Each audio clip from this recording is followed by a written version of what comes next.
சாவி உங்ககிட்ட இருக்கும்போது எப்படிங்க இன்னொருத்தன் வீட்டுக்குள்ள வந்தான்? எனக்கும் ஒன்றும் புரியல புனிதாம்மா. நாங்க 2 பேரும் எந்நேரமும் வீட்டை பத்திரமா பார்த்துட்டு தான் இருக்கோம். அப்படி இருந்தும் எப்படி ஒருத்தன் வீட்டுக்குள்ள வந்தான்னு எனக்கும் ஒண்ணுமே புரியல. உங்க வீட்டுக்காரம்மாட்ட கேட்டா தெரியுமா?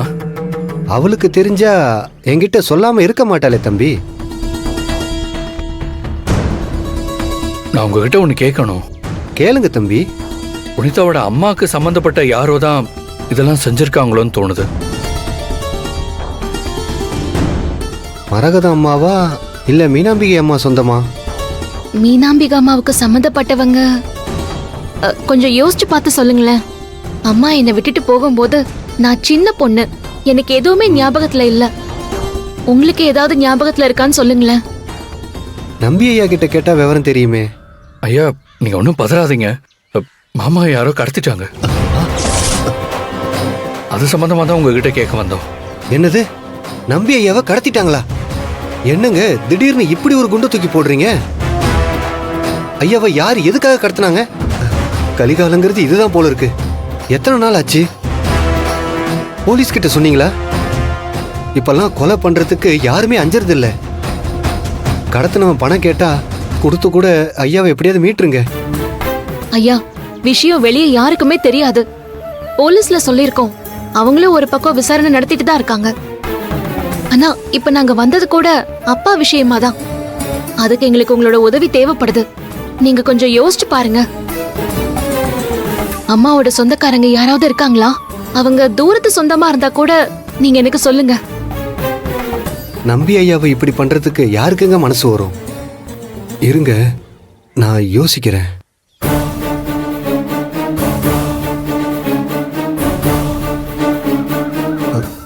புனிதம்மா, மீனாம்மாவுக்கு கூட பிறந்த தம்பி ஒருத்தர் இருந்தாரு. அப்படியா? ஆமா, நீங்க சொல்லும் போதுதான் எனக்கு ஞாபகம் வருது. எனக்கு ஒரு தாய் மாமா இருந்தாரு. ஆனா அவர் இப்ப எங்க இருக்காரு?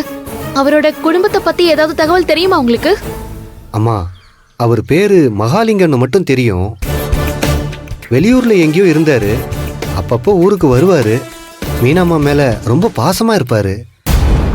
உங்களை கூட கூட்டிட்டு கோயிலுக்கு வந்திருக்காரு. அப்ப நீங்க சின்ன குழந்தை, உங்களுக்கு தெரிஞ்சிருக்காது. அவர் மடியில உட்கார வச்சுதான் உங்களுக்கு காது குத்துனாங்க. இதெல்லாம் எனக்கு கொஞ்சம் ஞாபகம் இருக்கு.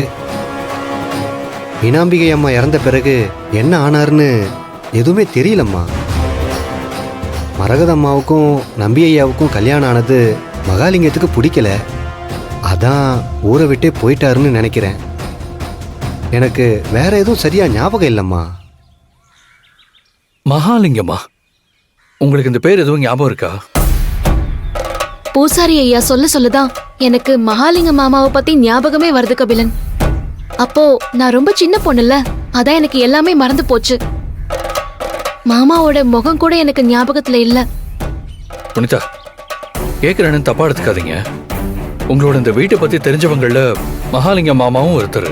ஒருவேளை மாமாவை கடத்தி வச்சுக்கிட்டு மிரட்டுறவரு இவரா கூட இருக்கலாம்ல. மாமாவா? அவர் எதுக்கு அப்பாவை கடத்தணும்? அவருக்கு எந்த காரணமும் இல்லையே கபிலன். மாமா ரொம்ப சாது கபிலன். அவரு இப்படி ஒரு காரியத்தை பண்ணலாம் வாய்ப்பே இல்ல. அதுவும் இத்தனை வருஷத்துக்கு அப்புறம் அவர் ஏன் இப்படி பண்ணணும்? புரியுது. இருந்தாலும் என் சந்தேகத்தை கேட்டேன். சரி, பார்க்கலாம். மாமாவை பத்தி வேற ஏதாவது தகவல் தெரிஞ்சதான்னு நம்ம கமிஷன் கிட்ட விசாரிக்கலாம். தம்பி, நானும் கடவுளை வேண்டிக்கிறேன். நம்பி ஐயா யாருக்கும் எந்த கெடுதலும் செய்யாதவரு. அவரை சீக்கிரமா கண்டுபிடிச்சிருங்க. நிச்சயமாங்கய்யா. சரிங்க, நாங்க கிளம்புறோம். ஆ. நீங்க வீட்டை கொஞ்சம் கவனமா பாத்துக்கோங்க. வேற யாராவது சந்தேகப்படுற மாதிரி இங்க நடமாடினாங்கன்னா உடனே எங்களுக்கு தகவல் கொடுங்க. சரிங்க தம்பி. அப்ப நாங்க வரோம். சரிங்கய்யா, பத்திரமா அப்ப நாங்க போயிட்டு போயிட்டு வாங்க. வரோம்.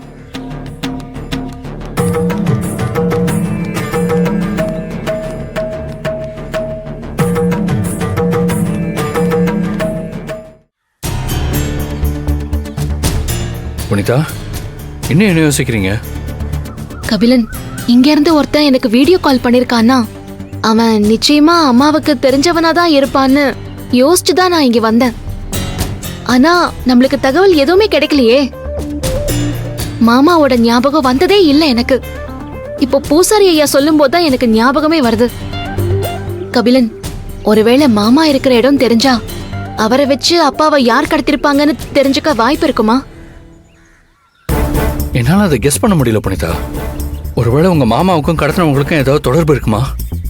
சச்ச, அப்படிலாம் இருக்க எதுவும் வாய்ப்பே இல்ல. அவரு ரொம்ப நல்லவரு. யாரு? கமிஷனர் தான் ஃபோன் பண்றாரு. பேசுங்க. மாமாவை பத்தி ஏதாவது தெரிஞ்சிருக்க போகுது. அதை சொல்றதுக்கு தான் கால் பண்ணிருக்காங்க போல இருக்கு. கேளுங்க. ஹலோ புனிதா. சார், அப்பாவை பத்தி ஏதாவது தகவல் தெரிஞ்சதா? அதை பத்தி தாமா பேசணும். நீங்க இமிடியேட்டா ஆபீஸ்க்கு வாங்க. என்னாச்சு சார்? அப்பா ஓகே தானே? இல்ல நீங்க பயப்படுற மாதிரி ஒண்ணும் இல்ல. நீங்க நேரா வாங்க. சரி, உடனே வரோம் சார். ஓகே. என்ன புனிதா, கமிஷனர் என்ன சொல்றாரு? தெரியல கபிலன், உடனே வாங்கன்னு சொல்லி போனை கட் பண்ணிட்டாரு. பயப்படுற மாதிரி எதுவும் இல்லைன்னு சொன்னாரு. இருந்தாலும் எனக்கு பதட்டமா இருக்கு கபிலன். நம்ம முதல்ல கிளம்பலாம். சரி, நீங்க கார்ல இருங்க, போலாம்.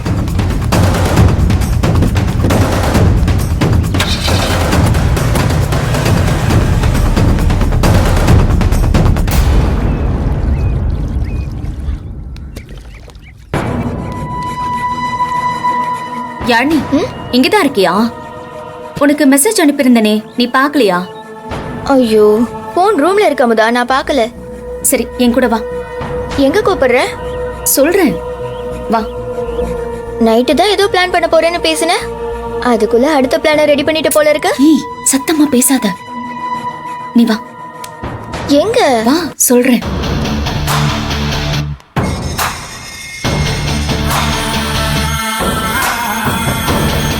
எங்க? நீ வா, சொல்றேன்.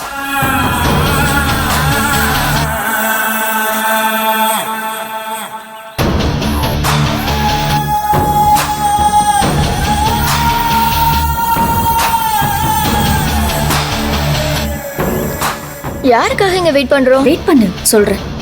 நல்லா சொன்னப்போ.